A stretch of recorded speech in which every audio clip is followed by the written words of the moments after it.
Okay, greetings from Dr. Lotus King Weiss and also from Mr. Shim. We're the team that we have arrived from New York. And today we are broadcasting from our Orlando office, which is located at room 278 in Palm, Orlando. Yeah. So today I'm asking Mr. Shim to do a recording because since we are doing our landing of the Whole Elephant Institute and also our new nonprofit organization called Sacred Virtual Institute to Orlando, Florida, we want to let everyone know, what we are doing, what we are about, to do. And especially every day, we are encountering a lot of challenges that I think every American is encountering. We have a American flag behind me. I'm sitting in front of the flag. I believe that right now America as a nation is in big crisis. I feel that there are a lot of things needs to be rectified. So whatever we encounter, we're gonna review the lessons we have learned, and let's learn the lessons together every day. Okay. So that's why today is our day one of work at our new office in Orlando. And I was reviewing our experience yesterday, travel from JFK Airport in New York. We started our journey 3:50 in the afternoon. We arrived in Orlando 6:10 in the afternoon, and we started to move forward into, basically landing this office to this location. But guess how long it took us? From the airport to finally settle down into our room, office here. As I said, from 6:10 when we landed, we had no luggage checkout. We all travel light. So we didn't waste any time go to the luggage claim. We go straight to pick up our car. And we went to B13 because we came out from B terminal. So we were instructed by our car rental company to wait at B13 for their picking up. When we called them, nobody answered.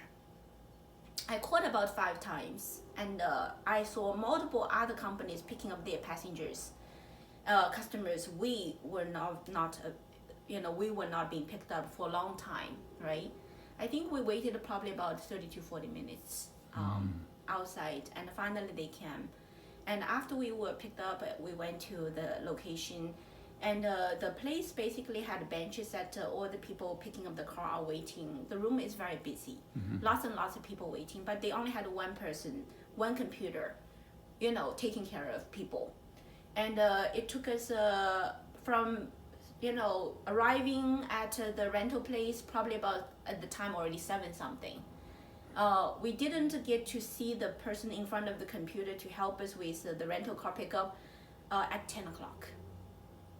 So we had to wait for 3 hours.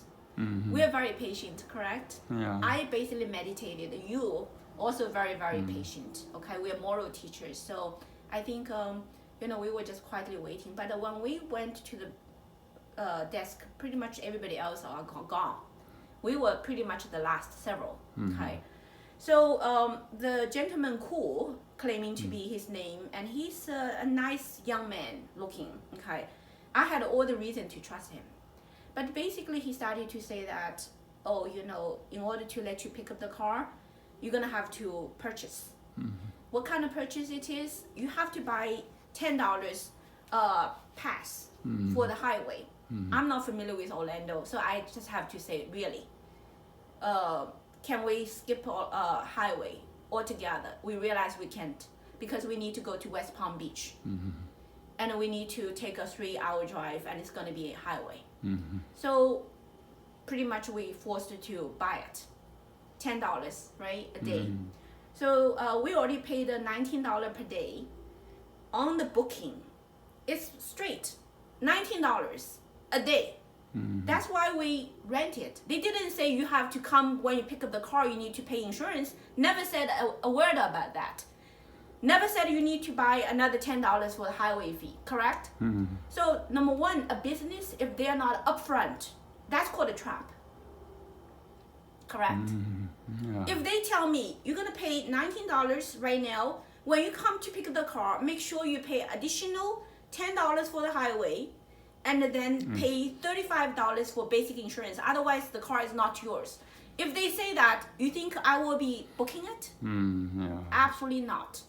Because they made it as if come, pick up the car and go. That's why I'm saying it's not the correct business. Okay? But what happened yesterday for us is the following. I said, we really don't want to pay for it. It's over our budget, right? Yeah. But ended up already 10 o'clock. We had no dinner, right? I'm concerned about your health. As a team leader, I don't want you to be so stressed out and get sick. We still have a long journey ahead of us. So I very quickly calculated my option. So I immediately called Professor Wang. I called Hao Hao. I called Dr. Zhao. That's not my style to bother other people. They put me into a very awkward place. I could, because of that, losing people's trust. Professor Wang actually was already a little upset, you know. Oh, Hao Hao said you don't need to book for your flight. For your car. Cancel the car. Hao Hao said, my daughter has a car. You don't need to have a car. Cancel your car, right? Yeah. And so, and Professor Wang said, cancel your room, right? I told them I cannot cancel it for the room. Even I cancel it, basically we have to pay the whole fee anyway. Also, we are landing in an office, but it appears that none of them can give us an office space to operate independently. That's why I decided not to cancel this, okay? But then we have emergency. So I reached out to all three of them. The other team member, Susan, is in Fort Lauderdale. Certainly, I don't want to bother her, right? So I called Hao Hao and Dr. Zhao, who are both in Orlando. But Dr. Zhao was not available because he had a team meeting, Zoom meeting about to start. Certainly, Dr. Zhao said no car available. Hao Hao said, sorry, my daughter already took my car. So at that time, I turned around, I said, pay for it, right? Yeah. That's basically what happened. Now that gentleman says, good, pay for it. Okay, another $250 security deposit. I took out my card. He said, no, it has to be the driver's. Because it's the insurance for you, the driver, right? Yeah. So everything actually ended up you have to put out your personal credit card for this whole bill. That's what happened yesterday, okay? Now, what's funny is that I thought, since you are taking care of it, I'm not going to follow too much. My mind was not following up. But now I ask you, did you get receipt? No. Oh, okay. So you had no receipt. I recall him says, I'm going to send everything also to you, to me. He said, I have all the information in the computer system. So I assume that he will send a receipt for our purchasing of the insurance plan, purchasing of that $10 highway pass, and the $250 safety deposit, receipt at least, email to you and to myself, correct? Yeah. Today I ask you, immediately after we did the environment checkup of our hotel office, I said, let's look at yesterday's bill. You don't have it, I don't have it. I immediately say, no good. This is a sign that we are now being trapped by something dangerous.